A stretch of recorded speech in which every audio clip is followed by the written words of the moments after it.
Britt here. We are going to take a look at the assembly line. You may have heard about some of the suicides that have happened in some of the factories that make iPhones.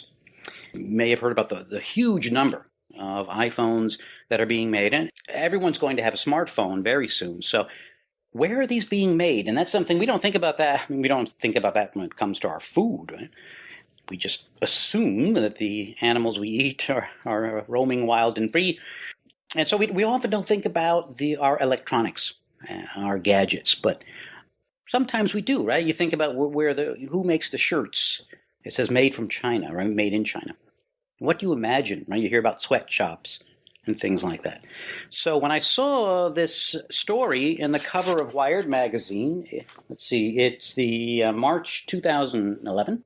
And of course, they have a very attention-getting title. It's called 1 Million Workers, 90 Million iPhones, 17 Suicides. Should you care? My son came home recently. He had a project in school, and he chose Henry Ford. So I was reading about Henry Ford. Hopefully you know, he was the one early part of the 1900s who introduced, he didn't create the assembly line, but introduced the concept of using an assembly line to build cars. What I did learn from reading my son's report is that it used to take about 12 hours to make a car when only a few men, I think it was like 4 men, worked on the car. It took 12 hours. After the introduction of the assembly line, it took 2 hours. What's the advantage? Well, cars can now obviously be mass-produced, and a company can make less profit per car, and yet because of the volume, make that up. So the advantage to the consumer is that it's inexpensive, and now more people can afford to buy a car. Obviously, that had a big effect on where our world went. So lots of advantages to us, right? We've got very inexpensive gadgets and devices. But what about the people who create those things? It ties into industrial organizational psychology. Now, a lot of people ask about what is IO psychology, and it is not about doing psychotherapy in the workplace. These places in China, and they had the author of this article went to one of them. The one he went to is called the Shenzhen plant.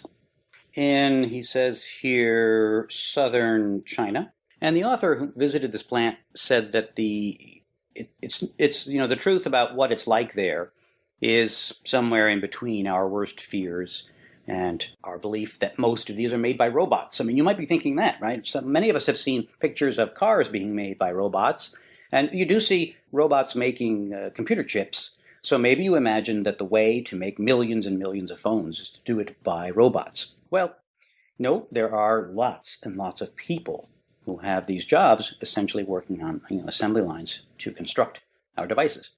So getting back to my industrial organizational psychology thing, these organizations do employ counselors to talk to people who under stress, to help them deal with their lives, deal with the difficulty of the work. But those people are therapists. The industrial organizational psychologist would come in if indeed there are a lot of problems. Let's say that the number of suicides increases, or it's just the lack of if people leave these jobs, which many don't because there aren't a whole lot of other jobs available. But if there seem to be morale problems or loss of employees, industrial organizational psychologists would come in, take a look at the working conditions, and suggest ways to redesign the job so that it is not so boring and people can actually enjoy the job a little bit. They might interview people, create surveys, try to get a handle on what the organization is like. What do the workers say is the hardest part, the most stressful part? What might make them a little happier? Okay, and that would be the industrial organizational psychologist. So what they did is, it was interesting articles. Many of these companies say that they do things to try to make life pleasant. So they say, for example, quote, "The canteens and mess halls are like a college food court. The living quarters where up to 8 workers share rooms about the size of a 2-car garage are, quote, like college dorms.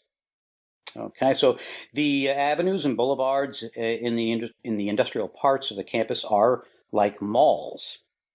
So they try to do things. They have cafeterias in their rooms. They have television sets on an HD TV. However, that seems, quote, insultingly small compared with the giant units you and your coworkers make every day. However, you may be playing video games. Okay, so what they're trying to do is make the living conditions nice. So this falls into the area in IO psychology of work motivation, worker or job motivation. One of the earliest researchers in this area was Hertzberg. And he came up with an interesting theory. He would have said here that what they're trying to do is to improve what he called the hygiene factors, right? So let's improve your surroundings, right? So it's not a sweatshop. You have a nice room to go to. You have TV sets to watch. The place is like a mall, the food court. It's the stuff around your job is nice, and that does help a little bit. Hertzberg would say that it didn't make you necessarily happy, didn't give you great job satisfaction, but at least it kept you from really, really being unhappy, because not only was the work tough, working on an assembly line every day, but your surroundings were disgusting. So we can't make you happy, but we can at least make you less unhappy by improving your surroundings. Okay, so that is one thing that they're trying to do in these kinds of factories. Now, here's an interesting quote from the article. He says, "The work itself isn't inhumane unless you consider a repetitive, exhausting, and alienating workplace over which you have no influence or authority to be inhumane.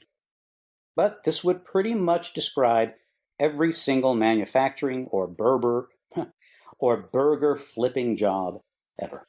Interesting perspective. Let me just get you the author. I want to, pay tribute to that person. His name is Joel Johnson. And again, this is Wired Magazine, March 2011. Okay. And this is what kicked off for me when he said that you have no influence or authority. So what meant, quite a while back, another approach to improving jobs is not just to improve the surroundings, but to improve the job itself. And here we come to the two very famous, well-known authors in industrial psychology, Hackman and Oldham, Oldham. Again, references on my website. But they came up with job characteristics theory. And so they said that we can change the job in some cases. And if we can change the job, and for example, they talk about influence or authority, how can we change what you do to make your job more motivating and to also improve your job satisfaction? Okay, some of these things, I think a lot of managers take them for granted. Then there's 5 of them. Let's just go through them. One would be variety. Okay, so instead of just doing the exact same thing every day, you do a different thing every once in a while. And now they do that here. They do talk about job rotation in these factories. So, and they are, you've got a picture in here, they look quite clean. But so you're not doing exactly the same thing every day. You're getting multiple skills by working on different machines and performing different tasks. So, okay. I mean, most managers recognize that variety is really important for keeping people motivated and going. Other things. What these researchers call Hackman and Oldham. Boy, they're hard to pronounce. Identity, job identity. Now, what does that mean? Well, this is something you probably couldn't do in these, this assembly line type work. But instead of, so the idea is you have a sense that you were involved in the complete making of a complete product. Let's put it that way. So instead of you just putting this piece on, and then it goes to the next person and they put that piece on, the job is redesigned so that you do a whole piece. Maybe you do the entire thing. So we're getting back to when 4 guys made a car. But maybe you make, probably when those 4 guys made a car, one guy focused on, let's say, the tires and the brake system, right? So he did the whole part of that, became an expert in that. So that when the car rolled off the line, he could say, well, Look at that. I did the brakes and no, sorry. What did I just say? The tires, and I probably did the brakes then too. I did the whole brake system on that car. And someone else could say to themselves, I did the entire interior. I put the seats in, and I stitched this and that. And so it's a sense of completeness. Let's say you have something you can look at and say, I did that, as opposed to you're looking at an iPhone and saying, well, I put a chip in there somewhere. I don't really know where it is, but yeah, I put a chip in there. So that's you don't even know where it is. So if you don't see this in these factories, and you think about your own job, do you, when you're done, can you look back and say, oh, that's what I did. That's what I accomplished. That piece is mine. Can you take ownership of something? And being able to do that is an important part of feeling motivated at work. So we had variety, and that's identity. Significance is another one, which pretty straightforward. Job significance. Do you feel like the work you do is important?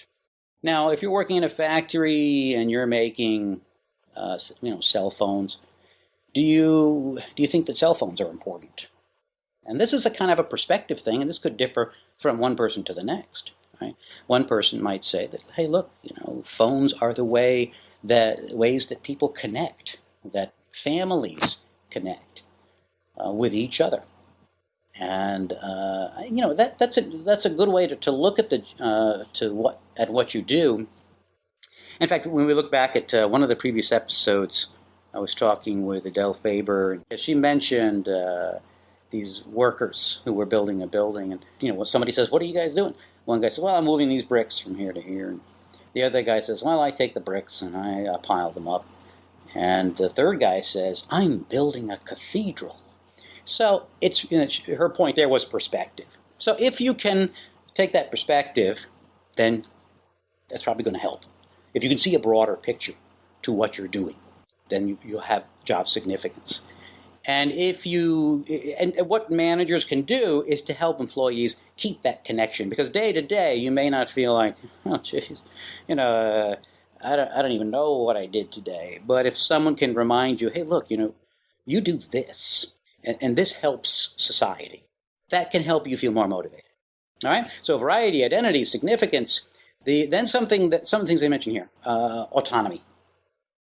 And this you probably don't have much of in an assembly line. But autonomy, do you have the ability to make some decisions about your job and how maybe you're the one who says, you know what, we need more variety. And we also need this, and we need that, and we need flex time. And, do you have the ability to give input about your job and how it's done? Okay, and that's autonomy. Or are you just sitting on an assembly line and things come by you and you just do your job and you don't have any autonomy? So that is part of what makes these kinds of jobs stressful. No autonomy. And feedback is the final piece of the Hackman and Oldham model, which is, do you get feedback on the effectiveness of what you're doing? So probably in an assembly line, if what you do is you put a little chip in here and, you're early in the line and, your eventual feedback is whether or not the cell phone works. Right? So error rates and that sort of thing, those tell you whether or not you're doing well or not. But if the error could have been anywhere in the line, maybe they just take the cell phone and throw it away or start over. Then you never know. You take the cell phone apart and use the parts and start it all over again. You don't know if what you did was good or not.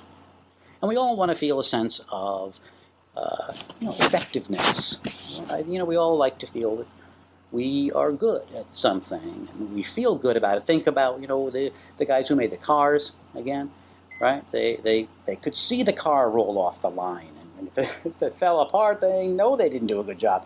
If it did well and didn't come back for repairs, at least for a reasonable amount of time, then they knew that they did a good job. People who are artists, they're done and they can see it. So think about that, in terms of your own job, and if you're a manager, your own employees, are they getting feedback about how well they're doing? All right, so those are interesting ideas, and in most cases, assembly line work doesn't allow for many of those what are sometimes called job enrichment strategies.